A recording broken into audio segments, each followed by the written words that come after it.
Snow swirled violently outside the frosted panes of the Iron Ridge Courthouse, turning the Wyoming Territory into a white, frozen wasteland. Inside, the air was thick with the smell of unwashed bodies, tobacco, and fear. Lin Wei pressed her 4-month-old daughter, Mai, tighter against her chest, her knuckles white as she gripped the rough fabric of her tunic. She kept her head down, staring at her worn boots, trying to make herself invisible. But in this room, she was the center of attention. To the 40 men packed into the makeshift auction hall, she was a curiosity. A Chinese widow left destitute after a mining accident took her husband, Chen, and left her with nothing but debt she couldn't pay and a baby she couldn't feed. Order? Judge Holloway's gavel cracked like a pistol shot. Next lot. One female, native of Canton, aged roughly 22. Skilled in cooking and laundry. Infant included.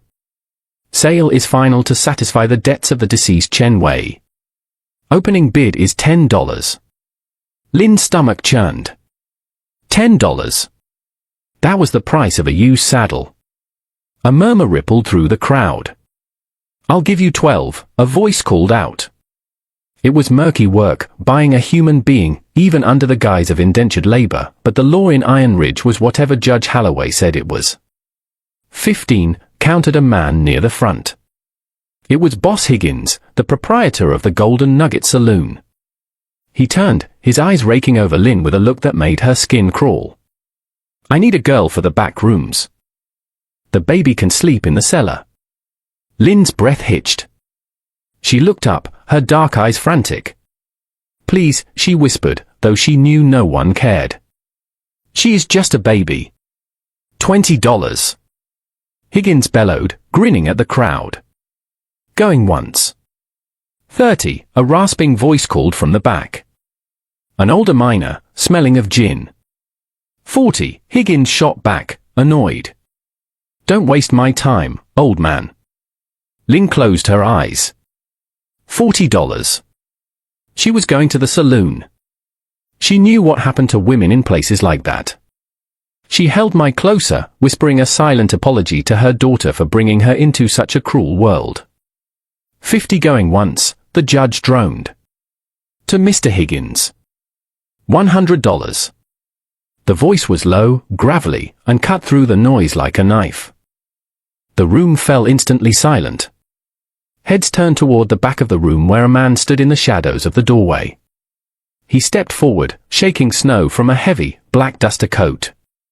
He was tall, lean as a whip, with a 2-day stubble darkening a jaw made of granite. But it was the gun belt tied low on his hips, and the way his hand rested near the pearl handle of a Colt revolver, that made the breath catch in everyone's throat. It was Cole Riker. A whisper ran through the room. The gunman. The Reaper. He was a man who sold violence to the highest bidder, a man who had killed more men than most in the room had met. 100. Judge Holloway stammered, adjusting his spectacles. Mr. Riker, this is a domestic auction. This woman. 150, Cole said, his voice flat, devoid of emotion. He walked down the center aisle, his spurs chiming softly. The crowd parted for him like the Red Sea. He stopped before the bench, ignoring Higgins, ignoring the crowd, his ice-blue eyes fixed solely on the judge. Do I hear a counterbid? Higgins opened his mouth, looked at the gun on Cole's hip, and closed it. He sat down. Going once. Going twice. Sold to Cole Riker for $150, the judge said quickly, eager to end the tension. Cole pulled a heavy leather pouch from his coat and tossed it onto the judge's desk. The coins clattered loudly. He turned to Lin. Up close, he was terrifying. A scar ran through his left eyebrow, and his eyes were hard, unflinching. Let's go, he said. Lin didn't move. She couldn't. Her legs felt like lead. Cole sighed, a sharp exhale through his nose. He took off his heavy duster, revealing a black vest and a white shirt underneath. He draped the massive coat over Lin's shoulders. It was heavy, warm, and smelled of tobacco, gunpowder, and horses. The baby's cold, he said, his voice softer now, though still rough. Wrap her up. We have a long ride. He didn't grab her arm. He didn't push her. He simply turned and walked out into the blizzard, expecting her to follow. Clutching the coat that swallowed her small frame, Lynn looked at the hostile faces in the crowd, then down at Mai. She had no choice. She hurried after the gunslinger, into the whiteout. The ride was brutal. The snow fell in sheets, erasing the world. Lynn sat on the bench of a covered buckboard wagon, Mai bundled beneath layers of wool and the heavy duster. Cole rode a massive black gelding alongside the wagon, his hat pulled low against the wind. He hadn't spoken a word since they left town. Lynn watched him through the driving snow. Why would a man like Cole Riker, a man who killed for a living, spend a fortune on a widow and a child? Was he looking for a servant? A wife? Or something worse? After 3 hours, they turned off the main road, the wagon wheels crunching through deep drifts. A small but sturdy cabin came into view, flanked by a barn and a corral. Smoke curled from the chimney. "Get inside," Cole barked over the wind as he dismounted. "I'll see to the horses." Lynn stumbled into the cabin. It was sparse, masculine, and clean. A fire burned in the hearth. Someone had been here recently to stoke it. An older Mexican man emerged from the kitchen, wiping his hands on a rag. "Javier," Cole said, entering behind Lynn with the supplies. "This is Lin Wei. And the baby is Mai." Javier's eyes widened, but he nodded respectfully. "Senor Riker. You actually did it." "I did," Cole said, hanging his hat on a peg. He turned to Lynn. "Javier helps me with the horses. He stays in the bunkhouse. You and the girl take the bedroom. I'll sleep out here." Lynn stood by the fire, shivering. "Why?" she asked, her voice trembling. "Why did you buy us?" Cole paused, his back to her. He looked at the flames, his expression unreadable. "Because that courthouse is no place for a child. And Higgins is a pig." "But I am Chinese," Lynn said, lifting her chin. "In this territory, that makes me less than nothing to most. Why do you care?" Cole turned. His eyes were tired. "I don't care where you're from. I care that you were alone." He pointed to the bedroom door. "There's a cradle in there. I made it. It might be rough." Lynn walked to the door and looked inside. A simple wooden cradle sat near the bed. It was sanded smooth, crafted with obvious care. Tears pricked her eyes. A killer didn't build a cradle. "Thank you," she whispered. "Rest," Cole said gruffly. "We'll talk tomorrow." The weeks that followed were a strange, quiet dance. Lynn took over the household duties, cooking, cleaning, mending. She worked with a ferocity born of gratitude and fear. She wanted to prove she was worth the money, worth the safety. Cole was a ghost in his own home. He left before dawn to check the perimeter and tend to the horses he raised, fast, strong animals that he sold to the cavalry. He returned at dusk, ate the meals Lynn prepared in silence, and spent his evenings cleaning his guns by the fire. He was polite, but distant. He never touched her, never raised his voice. But Lynn noticed things. She noticed how he checked the locks on the doors 3 times a night. She noticed how he sat with his back to the wall, eyes scanning the windows. He was a man expecting war to arrive at his doorstep. One evening, a month after her arrival, Lynn found Cole in the barn. He was shirtless, trying to wrap a bandage around his ribs. A jagged, angry bruise bloomed across his side. "Let me," Lynn said, stepping out of the shadows. Cole flinched, his hand instinctively going to the pistol on a crate nearby. When he saw it was her, he relaxed, though his jaw remained tight. "Just a kick from a green colt. It's nothing." "It is not nothing." Lynn took the bandage from his hand. Her fingers were cool against his hot skin. As she wrapped him, she saw the map of violence on his body, old bullet wounds, knife scars. "You are not just a rancher," she said softly. "No," Cole admitted, staring at the barn floor. "I was a regulator. a bounty hunter. I did bad things for money, Lynn. Things that stain a soul. And now? Now I'm trying to be something else. He looked at her, and for the first time, his guard dropped. Years ago, I was hired to protect a family. A widow and her son. I failed. They died because I wasn't fast enough. When I heard about the auction, when I saw you holding that baby, you saw a chance to save them, Lynn finished. I saw a chance to save myself, Cole corrected. Selfish. It is not selfish to save a life, Lynn said firmly.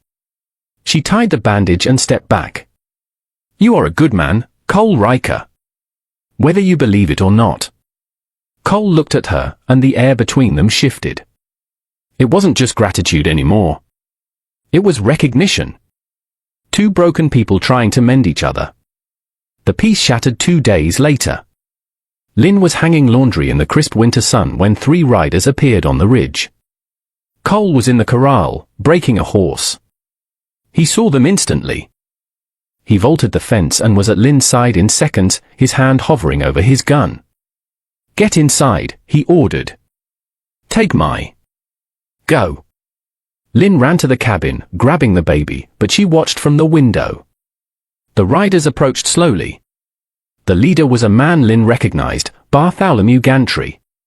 He was a wealthy landowner from Iron Ridge, a man who owned half the town and the sheriff. He was flanked by 2 hired guns. Riker! Gantry shouted, reining in his horse. You're a hard man to find. I wasn't hiding, Cole said, standing in the yard, his stance wide and relaxed. What do you want, Gantry? I want what's mine, Gantry smiled, a cruel twisting of lips. Harold Chen owed me $300 for mining equipment before the tunnel collapsed. He died intestate. By law, his assets cover his debts. That includes his household. I bought his widow at public auction, Cole said, his voice dropping an octave. Debt paid. You paid the court fees, Gantry corrected. But I have a lien that predates the auction. Judge Holloway made a mistake. He didn't check the records. I have a writ here for the repossession of the estate's assets. That means the woman. Cole spat into the snow. She's not a wagon, Gantry. She's a person. She's a distinct asset, Gantry sneered. And she's worth a lot more than $300 to the railroad crews. Now, hand her over, or pay the debt plus interest. $500. I don't have $500, Cole said. Then I take the girl.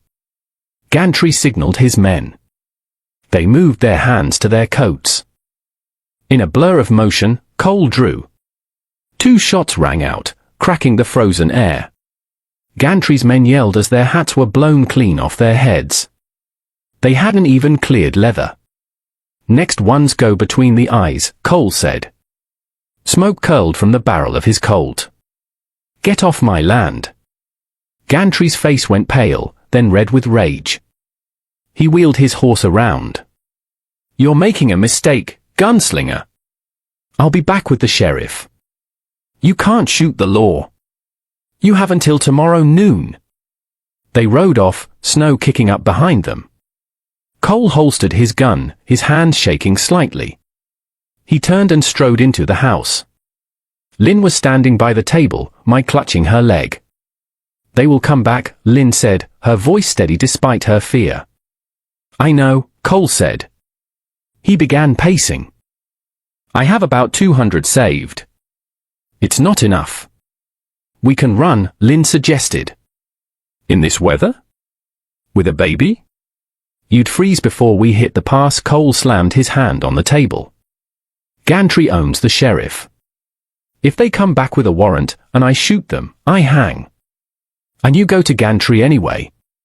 He looked at her, desperation in his eyes. I promised I'd keep you safe. I swore it. Lynn looked at this man, this dangerous, violent man who had treated her with nothing but honor. She thought of Chen, her gentle husband, and how the world had crushed him. She realized that to survive in this land, she needed more than gentleness. She needed iron. There is a way, Lynn said quietly. Cole stopped pacing. What? The law says a husband's debts pass to his widow's estate, Lynn said, recalling the bitter lessons of the last few months. But if I am no longer Chen's widow? If I belong to another family? The claim is void against me personally. Cole stared at her. Lynn. Marry me, she said. The silence in the cabin was deafening. The fire crackled. Lynn, you don't know what you're saying, Cole said softly. I'm a killer. I'm a man with a price on his head in 3 states. You deserve a good life. A gentle life. I deserve a safe life, Lynn countered. She stepped closer to him. You said you would be a protector. Be a husband. Be a father to my. If we are married, legally, before Gantry returns, his claim on Chen's asset is challenged. I become Lynn Riker. My debts become your debts, yes, but they cannot repossess a wife like a piece of furniture. It's dangerous, Cole said, though his eyes were searching hers. If we do this, there is no going back. You are tied to me. To my name. To my enemies. I am already tied to you, Lynn whispered. You bought my life in the snow. Now let me choose to give it to you. Cole looked at her for a long moment. He saw the strength in her, the steel spine beneath the silk. He reached out and, for the first time, cupped her cheek. His thumb brushed her skin, rough against smooth. I have nothing to give you but a hard life, he said. Then we will live it together, she replied. Have ya? Cole roared. The old man ran in from the bunkhouse. Patron. Saddle the horses. Ride to town. Find Father Callahan. Tell him if he doesn't get here by dawn, I'll burn his confessional down. Cole paused.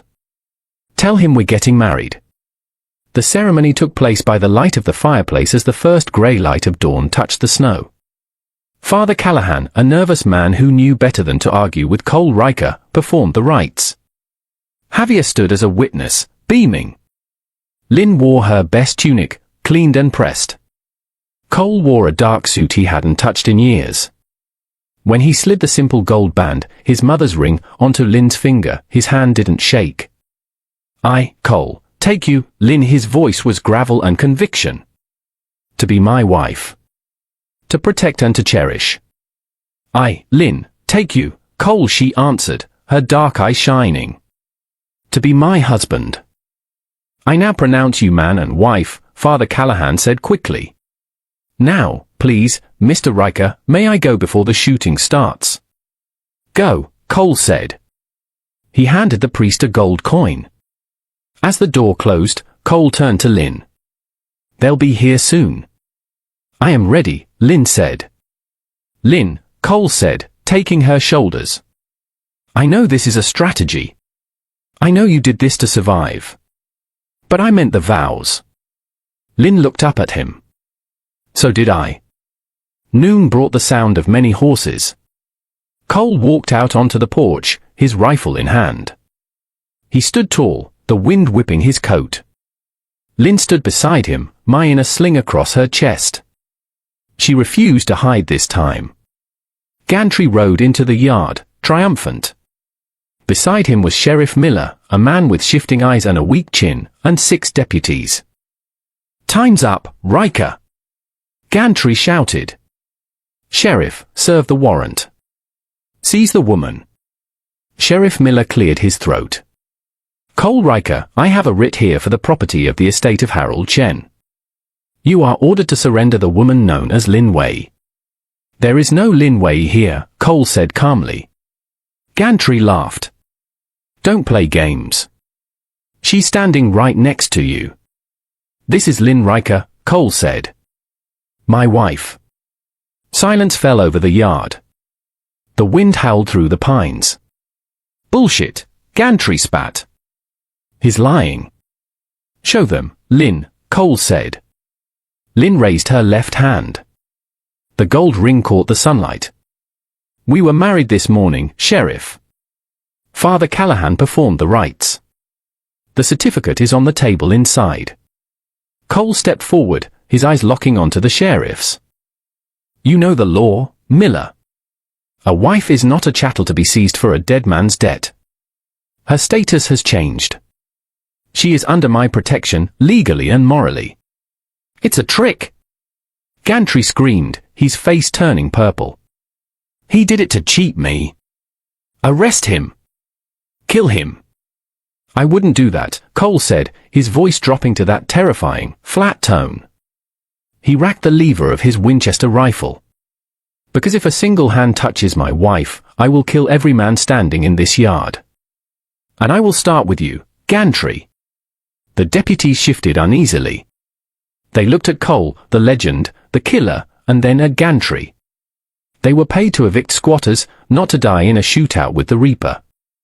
Sheriff, Cole continued, you can try to enforce a civil writ on a married woman, which will get thrown out by a circuit judge in a month. Or you can turn around and ride away. But if you draw that gun, make your peace with God. Sheriff Miller looked at Gantry, then at Cole's unblinking stare. He looked at Lynn, who stood proud and unafraid. The writ specifies Lynn Way, the sheriff muttered. If she's married. It complicates the jurisdiction. I can't seize a man's wife without a federal order. You coward! Gantry shrieked. I pay your salary. I ain't paid enough to die, Mr. Gantry, the sheriff said. He tipped his hat to Cole. Mr. Riker. Mrs. Riker. Good day. You get back here. Gantry screamed as the sheriff turned his horse. Cole shifted his aim to Gantry's chest. Looks like you're out of friends, Bartholomew. Now, get off my land. And if I ever see you near my family again, I won't wait for a warrant. Gantry stared at the black bore of the rifle. He saw the death in Cole's eyes.